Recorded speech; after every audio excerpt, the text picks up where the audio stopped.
Welcome to the Tea Huddle with Marissa and Kelly. Your only source for gridiron gossip. If you're sad the Chiefs are in the Super Bowl again, or if you're happy we get more Tavis Super Bowl content, then you're in the right place.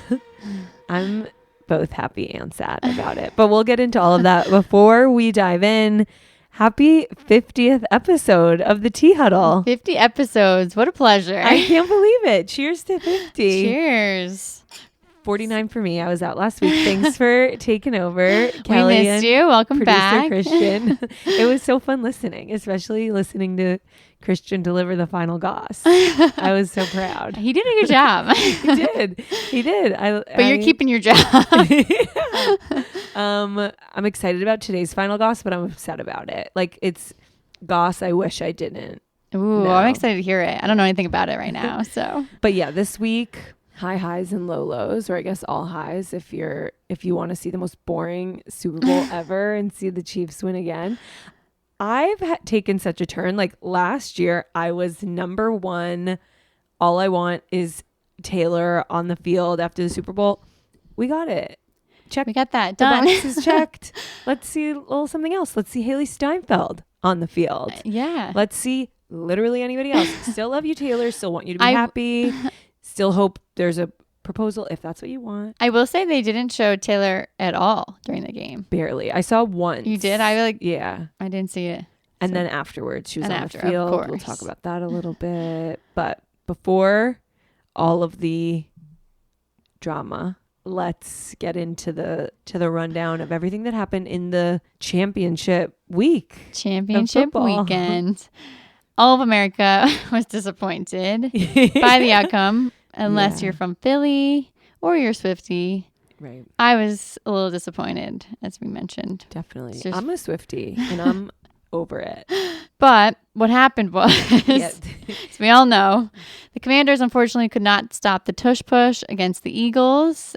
And, year one for Jaden Daniels. There's a lot of hope for this team, but this wasn't their year.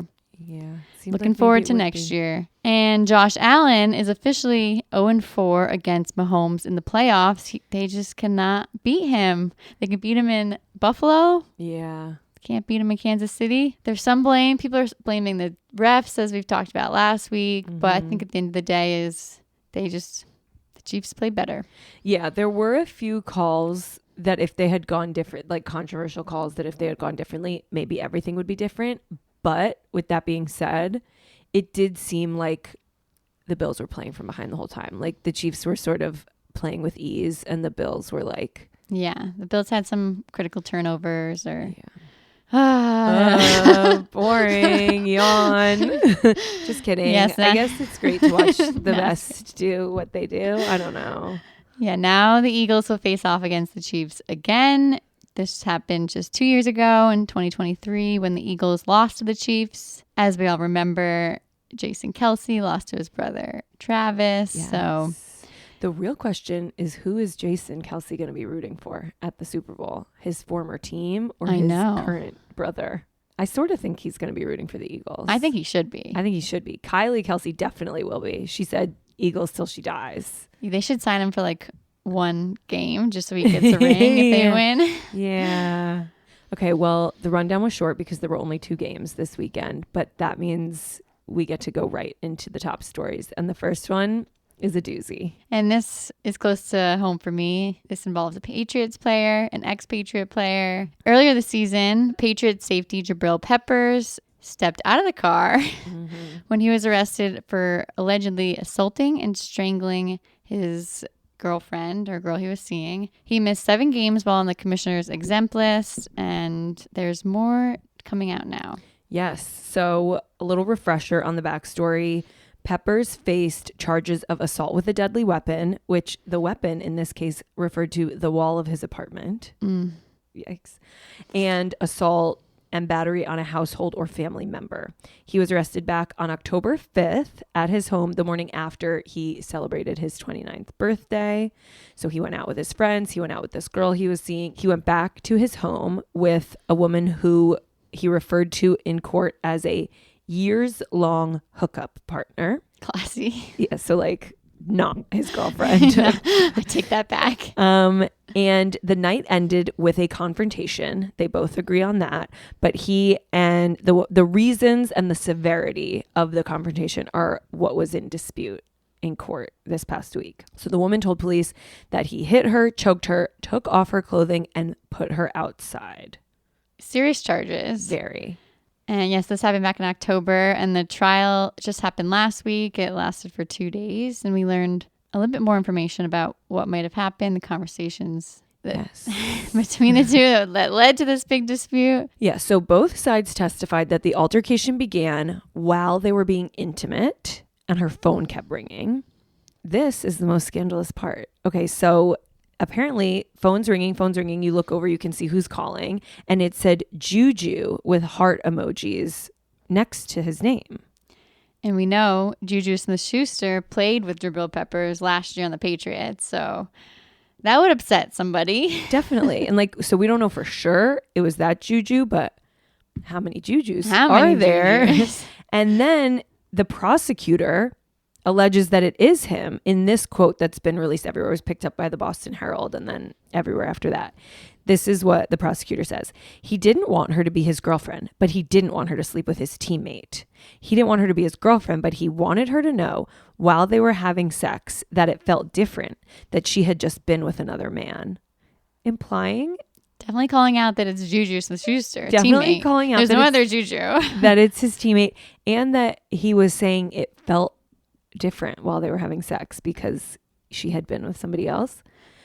It's a lot to take in from those few sentences, but this is all extra shocking because Juju Smith-Schuster got engaged back in September, and this happened in October. Yeah, no one's talking about this. No. It can't be him. I mean, it could be. So it could be. Anything happens. It could be, but him and his fiance are so cute and loved up on Instagram. Does that mean anything? I don't know, but she was at the game this past weekend. I saw her. Yeah, they seem so happy. They do not seem this past weekend like there's just a trial about his name and a longtime hookup partner and a teammate and a whatever. So a lot to take in there. Anyway, back to the trial. So apparently phone's ringing. Juju with heart emojis pops up. She says this call made him incensed and he called her a hoe. He says that he was not incensed by the call. He was frustrated because she kept trying to hop on him to have unprotected sex, an escalation in their relationship that he did not want. If somebody does not want to have unprotected sex with you, don't do that. You should not have. We know there's an issue of a lot of children being coming out of this league. Definitely, and Tyreek Hill doesn't know anything about. Yeah, but consent is paramount across the board. It goes both ways. We talk all the time about listening to women, respecting them, but it goes both ways. If he was this is not something that I want to participate in, and she was forcing it, that's not good, obviously. That would upset someone too. Definitely. Yeah, Jabril is arguing, or he argued during the trial, that this woman was extorting him for money because he just signed a 3-year, $24 million deal with the Patriots. She's asking for $9 million to settle this case, which he did not want to do because he wanted to tell his side of the story. And yes, that's what he did. And so she was asking for a written a formal apology, $1 million to go to domestic assault charity. And so someone's like, obviously this didn't have anything to do with money. She wants $1 million to go to charity. And Jabril Pepper said, and $9.5 million to go to her. Yeah, we don't know the truth. We don't know what really happened, but we do know that he was acquitted on all charges except for drug possession, which he pled guilty to. Yes, cocaine was found in his wallet at the time of the arrest. But all other charges, he's been found not guilty. Yes, the jury was made up of 6 people, 5 women, 1 man. It sounds like they didn't take that long to deliberate. And then after he was found not guilty, he said to reporters I had been quiet for 3 months. This was all I could think about. And this is the first time in my life where football wasn't the most important thing on my mind. I had to just sit through everyone pouring dirt on my name, everybody for the most part thinking that I actually did these things. To me, crimes against children and women are the most egregious things that you can do. To be accused of that, it just hurt. And he was with his mom in court, and she also talked about how relieved she was that he was acquitted of these charges. So was it juju? Was it not? What really happened that night? Gotta give him the benefit of the doubt, I think. Yeah. Maybe I'm a little biased because I'm a Patriots fan. I want to see him out there again. But yeah. It sounds like he went through a fair trial. Yeah. It's hard. It's hard to know. But, it's hard to know. But I don't know. Those are the facts. We will be on the lookout for his fiance speaking out about, Juju's fiance speaking out about this situation. Exactly. And if they stay together and what's going on with this Juju character. Definitely. I mean, just based on how cute real Juju and his fiance are on Instagram, I hope that this was a different fake Juju with the For hearts. her sake. Yeah. So that's the top juicy story of the week. Everyone, let us know what you think if you feel one way or the other, because a lot of sides here to be taken into account. One story of the week that's less messy, less controversial, but still a little dramatic, takes us down to Florida. Going down to Florida. Yeah, we love a good ghosting story. That's what we have today. As we know, the Jacksonville Jaguars fired their head coach, Doug Peterson, at the end of the regular season. So the search has been on for their new head coach. The Bucs offensive coordinator, Liam Cohen, was a top candidate to take this head coach job. However, when he was going in for one of his most recent interviews, he decided to withdraw from the head coaching gig and instead verbally agreed to stay as offensive coordinator for the Bucs. Apparently, they were going to give him one of the biggest deals that's ever been made for an offensive coordinator. So he agreed to take that job. No longer was interviewing with the Jaguars. all sounds pretty straightforward. So far, yeah. Happy for him either way. He's getting a good deal. Turns out when the Bucs were trying to finalize the deal, they're reaching out to him to reach agreement, get his signature on the documents that they sent over. Couldn't find him. Never heard from him. He wasn't responding to texts, calls. Somebody spotted him in Jacksonville. He's back interviewing for the head coaching position. The one he said he was withdrawing from. The one he withdrew from.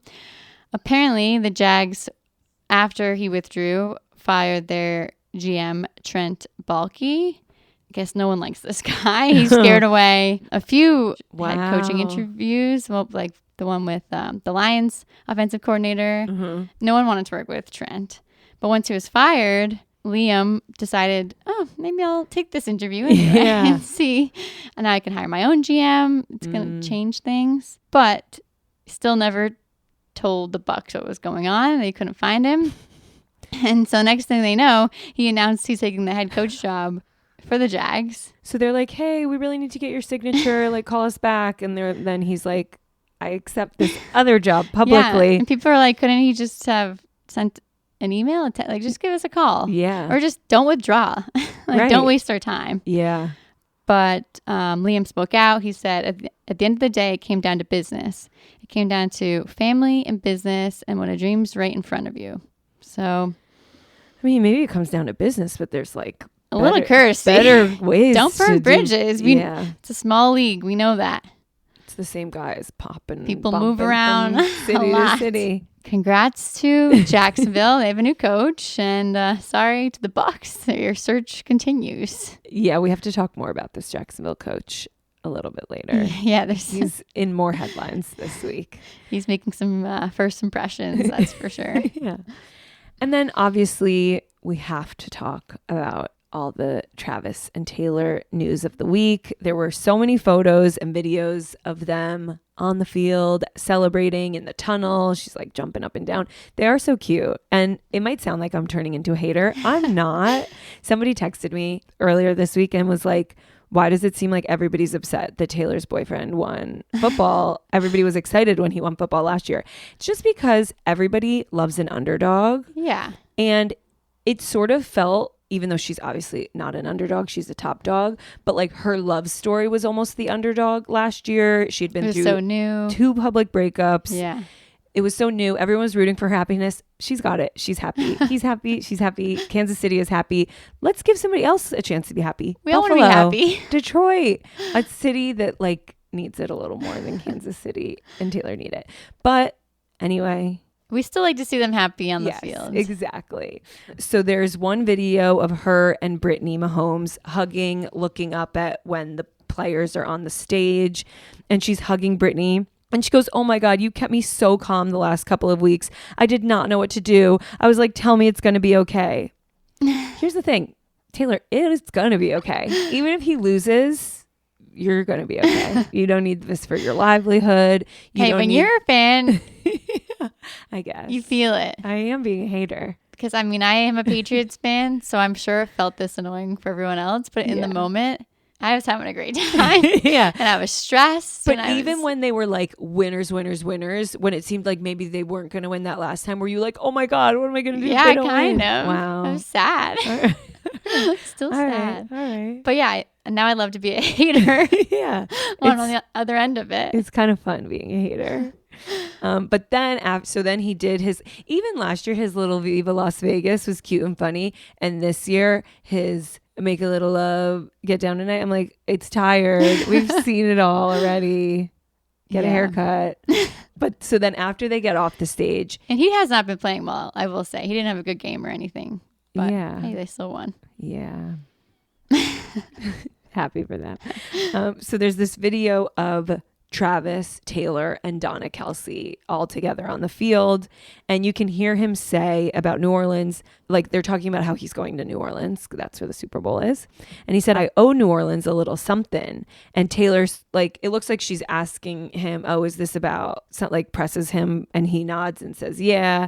And she says, yeah, no going to Bourbon Street.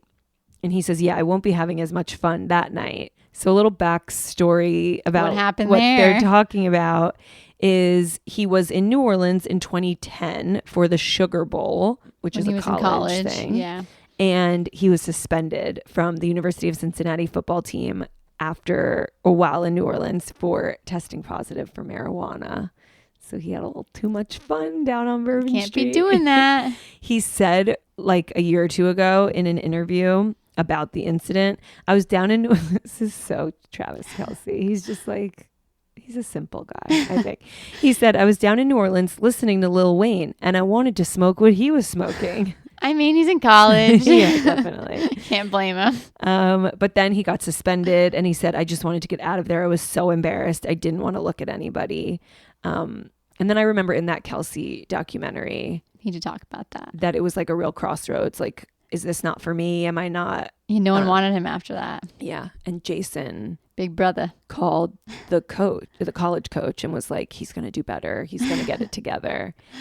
And then he really did get it together because now he's maybe going to win the Super Bowl for the third time in a row. But so if anybody's like, what's he talking about New Orleans? He got a little stoned on Bourbon Street and got in big trouble. But not this time. He's outgrown that. Mm-hmm. Maybe after the game, that'll happen. Definitely. Depending how it goes. If it's anything like after the game last time, they're getting up to something. Yeah, that was great. That was a real fun night for me, just to watch them at the club. And all right, it's not as annoying now. I'm remembering the good times we've had. Yeah, well, we'll see if the Eagles get to celebrate this year. Yeah. And now for our first segment of the week, we have a special playoff edition of Battle of the Beef. This first one hits a little close to home because it's against my Lions, but I'll let you take this one. I'll take this one. Our first beef of the playoffs is between Jaden Daniels and the Lions. So as we know, the Commanders played the Lions during the divisional week, during the good games, which my favorite part. It's my favorite part. They're shaking hands at the end of the game. Saying good game, good game. Yeah, even the playoffs, this happens. Sometimes they trade jerseys. It's a really heartwarming moment. It's so cute. Usually, this time, Jaden Daniels swapped jerseys with Lions cornerback Terrion Arnold. Mm-hmm. And when he went to go sign his jersey, he wrote Cancun on 1, 2, 3, which means like you're going to Cancun because you're no longer in the playoffs. And Cancun means like, I'm not playing anymore. I'll go on vacation. Yeah, you're done. Wow. So instead of signing his name, so he wrote shady. Cancun 1, 2, 3. Wow. I didn't think Jaden had it in him. Yeah, he seems like a nice boy. I know he's like got balls. he's like a young kid who seems like he's just happy to be there, but not the he case. means business. Yeah, he had his playoff energy. And I guess he's in Cancun now. Sorry, Jaden. Yeah, he's joining Tyrion there in Cancun. Do people really go to Cancun, or it's like a? I think Drake May got engaged in Cancun. And then I saw but he wasn't in the playoffs. I saw but still. somebody else post that they were in. It was like, I'm in paradise, and it was tagged in Cancun, and I didn't know if it was like a joke, but he was on a beach. I think they do go to Cancun. Oh. All So right. enjoy Ladies, it, Terry. if you're trying to meet a football player the week after Yes. the playoffs, go to Cancun. Now's the time. Just walk around. Okay, so it seems like Tyrion is the victim here in this beef. It was like a drive-by beef, but who wins? Do we give Jaden points for like talking shit? I mean, Jaden's also in Cancun now. Yeah, valid. But yeah, I think Jaden has to win because he surprised Tyrion. He didn't have a chance. Yeah, Tyrion did not have a comeback. He was just standing there with his jersey being like, what just happened? All right, Jaden Daniels, you win this beef. You win. Next up, we've got, speaking of Lions, we've got Amon-Ra St. Brown versus, this is another Commanders Lions beef. This is. Wow, beefy. Amon-Ra St. Brown from the Lions versus Dyami Brown from the Commanders. So this beef goes back. If anybody watched Receivers on Netflix, Amon-Ra St. Brown took it very hard when he wasn't drafted first, I guess, and he kept a list of every receiver that was drafted before him, and he would say their names over and over and over again before every game and memorize them and like wonder what they had that he didn't have. And Dyami is one of these guys. So back in 2022, he gave a press interview talking about how they drafted Dyami Brown. It's confusing that they have the same last name because Amon-Ra does have a brother. They're not the exact same because St. Brown, but similar last names. This is no relation. I think his last name actually is Brown, but they added the Saint for football. But anyway, Pizzazz. Yeah, stand out. I think you're right. But anyway, here we go. So back in 2020, Not his brother. Right. Also say not his brother. Different guy's his brother. So back in 2022, in this press interview, he's talking about how the Commanders drafted somebody else before him, and he's like, I see him across the field and I, know they drafted him before me. He says, I don't know how many catches he has, sort of being like kind of shady, like, because he had more catches. I don't know how many catches he has. You guys can probably tell me that. And then after the Commanders beat the Lions, Dyami Brown posted on Instagram a picture of him in the game. And the caption was, what's his name? I think y'all can tell me that. Ooh. Alluding to that press interview, but then he deleted the Instagram. Oh, he deleted it? It's gone. So I was going to say that Dyami Brown won the beef because he was quiet for 2 years. And then one when it mattered most. He talked shit right back, but then he deleted it, which is like lame behavior. We like the beef. Stand on, if you're going to talk shit, back it. Did he delete it after they lost? Oh, maybe. This week? Oh. It's just not there now. So all to say, can they both lose? I think Amon-Ra wins this beef, but he's also like so upset that he wasn't drafted first. And that is... I think Amon-Ra is the loser because they lost in the game. Right. He lost to this guy who was drafted before him. Yeah. Who clearly played better. Yeah. Sorry. Amon-Ra. You lost. I can agree with that. Okay, who do we have next? Up next, we have Liam Cohen versus Jags fans, as we talked about. Liam is the new head coach of the Jacksonville Jaguars. Jacksonville is located in Duval County, and apparently there is a rallying cry that the fans have there that goes like this. Don't fuck it up. It goes, Duval. And during Liam's first presser, instead of that rallying cry, he said, Duval.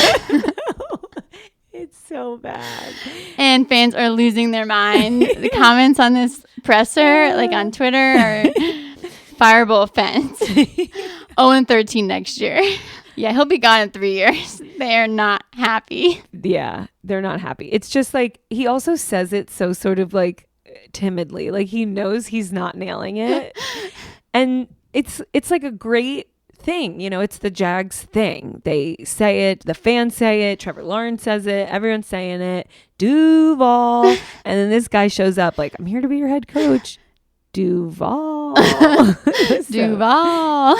I mean, you gotta study up. You gotta call a winner and a loser, but I think this one is crystal clear. Loser. You're a big Liam. Liam, you're a loser. You were shady to the Bucks. You're a ghoster. You're a loser, and you need to work on your Duval. Step it up. Jags fans, this goes to you. Yeah, you guys win. All right, this next beef, we're bringing back Jaden Daniels, but he's not in the beef. This one, we've got Jaden Daniels' mom versus girls. All girls. So we're involved in this. All you girls out there listening, this one's against you as well.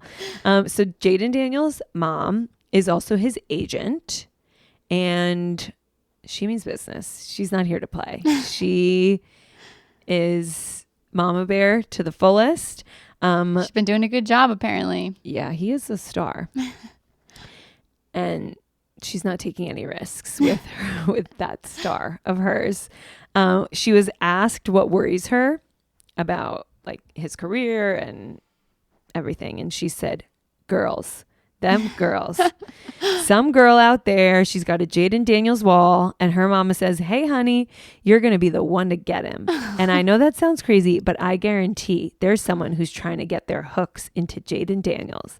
So thank God he's got a mama like me, because it ain't happening. And as we know, we talked about many times, Jaden is single. Yeah. And it sounds like he's going to remain that way. Yeah. I'm just thinking about like, okay, so yes, I'm sure there are a lot of girls who have heart, eye, price tag, you know, money signs in their eyes, and they look at him and they're like, think of all the Instagram followers I'll get and the money and the whatever. She's thinking about the whole Jabril Peppers situation. She's like, this is never going to happen to my son. But also there's probably like a lovely girl that he's going to meet one day who they really hit it off. They really respect and enjoy each other's company. I feel so bad. It's going to be hard to be that girl. Oh my God. When he's like, Mom, I can't like hang out with you today. I'm going to go hang out with this girl instead. She's not going to like that. It's not going to happen. She's not going to like that. She'll be there. Yeah. On the date. Oh, I'll come. I'll come. He's really young, and so I think probably needs to be looked out for, and she's there to do that. It's his first year. Yeah. Yeah. It's good to have some oversight, but I think the real loser here is his first girlfriend. Yeah, absolutely. Like, not all girls, but she's the real Jaden's loser. first girlfriend is the loser. Yeah. Good luck to you. Good luck to you. But Regina Daniels, she's the winner. It's working. She's got it all figured out. He's focused on the right things. Mm-hmm. The game. Yep. That one's cut and dry. Regina Daniels, you are the winner of this beef. For our last beef of the day, beef of the playoffs, we have Joe Mixon versus the referees. Joe Mixon, who plays for the Texans, was fined $25,000 for something he did not say, and it gets even worse. So during the divisional round against the Texans-Chiefs game, he was fined for allegedly tweeting, "Why play the game if every 50-50 call goes with the Chiefs? These officials are trash and biased." But he never even said that. He never tweeted that. Instead, it was made by former NFL player TJ Houshmandzadeh. He tweeted that diss against the refs. And it was proven. The tweet's out there. They know it was by Houshmandzadeh. Yeah, it's like easy to see who tweeted Not something. Joe It's like Mixon. says it right next to the tweet. Yeah. So once he got fined for something he didn't say, he did say something, but it's not what they fined him for. Then he tweeted, I'm getting fined by the NFL for what someone else said. What's next? I get fined by them for Connor McDavid cross-checking in an opponent on an NHL game, which is funny. It's like, what are you going to fine me for hockey next? Then that's what they fined him for the second time, was for like tweeting out, like, what are you guys doing? That's crazy. Yeah, It's they're like just a trying to police make it fit their own agenda and just get paid. Get paid. They're like, oh no, we're going to fine you for this too. Yeah. It's outrageous. There's something going on. Apparently, Mixon's agent's getting involved, and they're going to pursue some legal recourse. They're not they going to should. pay. I mean, they shouldn't pay all of that. Don't pay it. You got the wrong guy. Yeah. Bucko. JJ Watt tweeted, this has not received enough attention. He got fined for something he didn't say, publicly complained about it correctly, parentheses, then got fined for that. What are we doing here? Yeah, JJ Watt, what are we doing here? Messy move by the league. Yeah. It's like stealing. Fining somebody $25,000 for a tweet that an entirely different person tweeted. You guys gotta Get it together. get it together. How greedy are we? Yeah. All right. So in the battle of the beef between Joe Mixon and the refs, You got to give it to Joe. you got to give it to Joe. I hope they sort this out. Yes. Okay. So speaking of fines, our last segment is a new one called Damn, You Fine. Damn. You fine.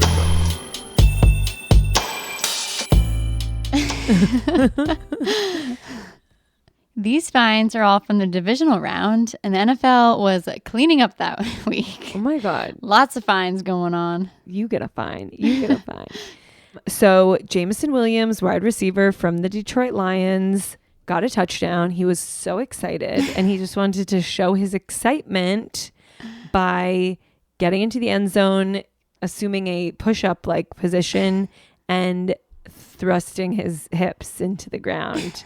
Humping, you might call it. He was humping, and the NFL fined him $25,325 for his humping celebration. You can't do that. I saw his teammates were trying to stop him because apparently 3 thrusts gets you a fine. Is that real, or is that just, there's a famous Key and Peele sketch, right, about 2's okay, but 3's not? I mean, let's give it a try. Yeah. Somebody out there go do 2 thrusts. Yeah. It's for research. Maybe it's half the fine. Yeah. I was just going to say, the thing that kills me is like these numbers. They're so arbitrary, and they're specific too. How do they decide? Is it like the angle that his hips were at to the floor is an extra $752? Yeah, what did you say it was? 25,325, like extra $5. Really Yeah. important. Yeah. Next up, for the next arbitrary fine number, we have Chris Boyd, cornerback for the Texans.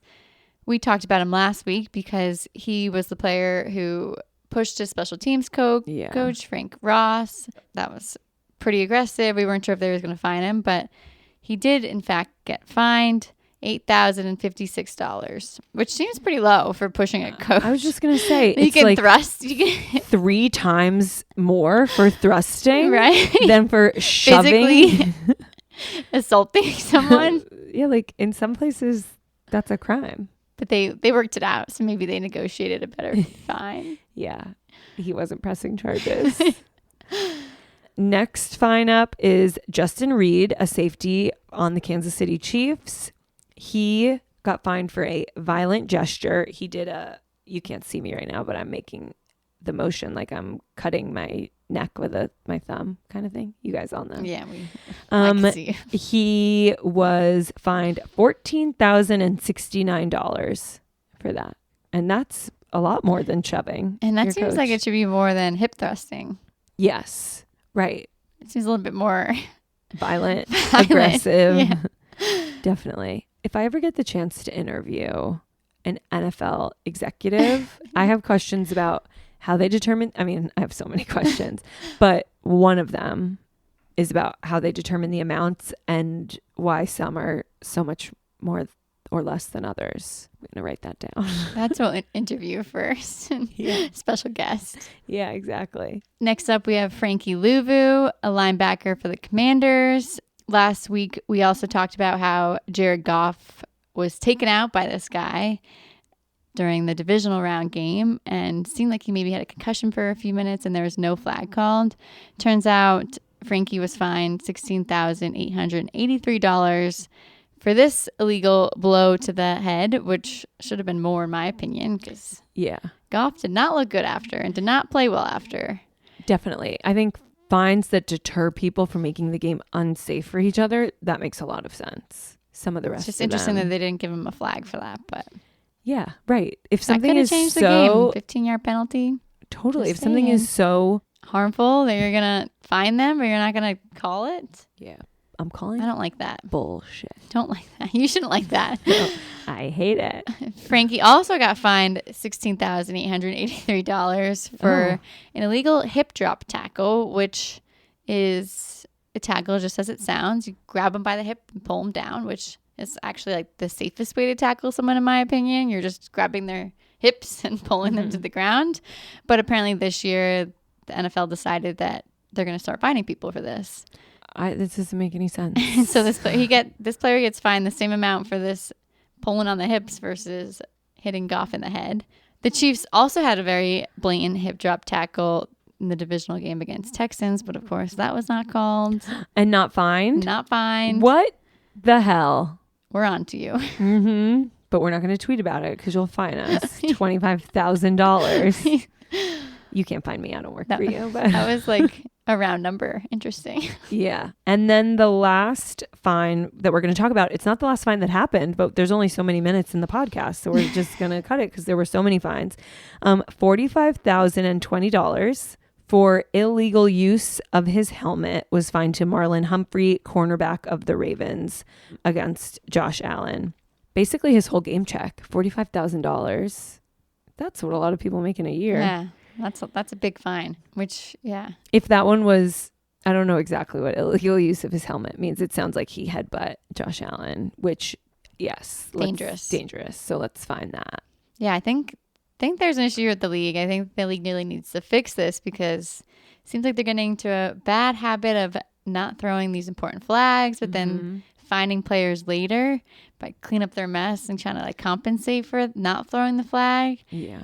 And I don't like that. Yeah, watching the games when it doesn't seem fair. And I hope the players union gets vocal about this. Yeah. That's what a union is for. Yeah, Speak you're up. not going to give me a flag, but I have to pay out of my own pocket. Mm-hmm. But you said it was fine during the game. Yeah. Doesn't make sense. Make it make sense. Yeah. I'm going to write to the players union. Say, are you guys seeing this? Listen up. Are you listening to the tea huddle? Because we're breaking it all down for you. We are. And that brings us to our final goss. Final Goss. What do you have for us, Marissa? All right. So like I said earlier, this is final goss that I'm kind of sad to report on. Saquon Barkley, he has been really the main character of this season. He left the Giants. This was his first season with the Eagles. He had an amazing season. Everything I've read about him is just like he's the nicest, best guy. He is so cute, charming. He's with his longtime girlfriend. They've been together since college. They have these 2 cute kids together. I read an interview with kids that he babysat for, and they talked about how like a lot of our babysitters felt like babysitters, but Saquon felt like our friend. So That's cute. sweet. He went to Penn State, and I read a whole Twitter thread of the bartender from the local Penn State bar who said that, you know, he was a football star. So he would come in and everyone would just buy him drinks. And he was so gracious. And then he would tip out the bartenders on all the drinks that they brought over to him, even though he didn't order any of them. Just seems like the greatest. That's a nice thing. Wasn't getting paid then either. Yeah, exactly. So like I said, he's been with his longtime girlfriend, the mother of his kids, Anna Congdon, since college. They met early on at Penn State. And if you scroll all the way back, if you have a free afternoon and scroll all the way back on her Instagram, as I did. There's so many pictures of them in college together at like formals and stuff. Really cute, seem really in love. They had their first child in 2018, right before he was drafted, and their second in 2022. But today I came across goss that suggests maybe he has not been faithful to her. I actually have heard this before, but keep going. It's been a while. I had never heard this. I've heard the rumors about this. I want to know more about it. So obviously we don't know, like, have they been together the whole time? Or did they break up here and there? Do they have some sort of an arrangement? We don't know. But what we do know is these photos that I came across today from March of 2020. So before COVID. No, not that long ago. No, like in the scheme of their life together. Photos of Saquon getting very close to Kylie Jenner's bestie, Stassi, who we've talked about recently because she was just seen back together with her teenage boyfriend, Sammy Wilk, who is relevant, sort of, because he's Baker Mayfield's wife's brother. He's not a teenager, right? No, they were teenagers. When they were teenagers. Just to clarify. Yeah. Important. Thank you.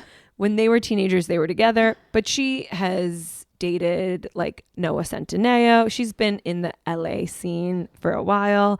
And so back in early 2020, apparently, they left LA hotspot Delilah separately and then were spotted together at Mel's Diner until 5 a.m. and they were photographed leaving. She put her bag in the car and then they were saying goodbye and they were like face to face. There are no photos of them kissing, but like bodies Very pressed up close. against each other. You can feel the tension from the photo. So then I'm going on a deep dive and Reddit and everything, and everybody's like, oh yeah, when he was on the Giants, he was making out with girls at clubs, and he is not the faithful man we thought he was. Can never find a good one out there. I'm really disappointed. Yeah. If I find out that Jalen Hurts is cheating, that would be devastating because he seems... Yeah, I did kind of hear from, I have a lot of friends who are Giants fans now that he's an Eagle. Like, yeah. They're like, oh, he's actually not a good guy. Oh, 'Cause crushing. he cheated on his girlfriend, wife. He's not his wife, I Not guess. his wife, which also, you've been together for Yeah, and I like, 10 years. You have 2 part kids. of me is like, okay, they've been together for so long. Like, I'm sure that happens when you get together in college. But Right.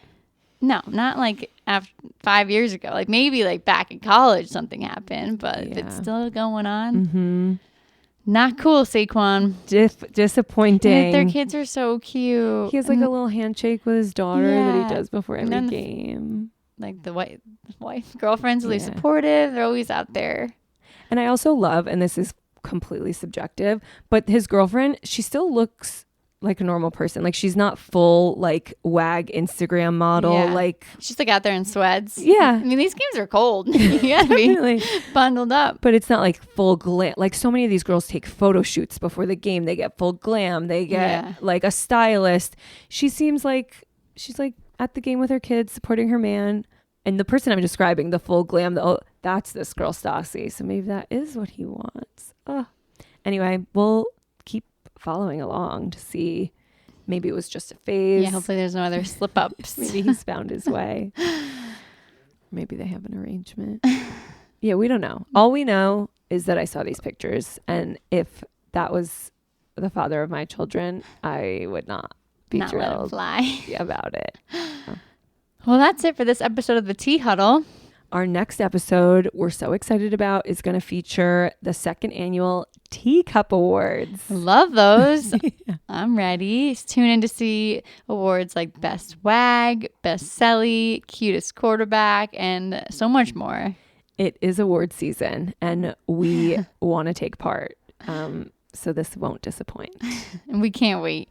Let us know if you have any good ideas for a Teacup Award or any nominees that you want to hear about.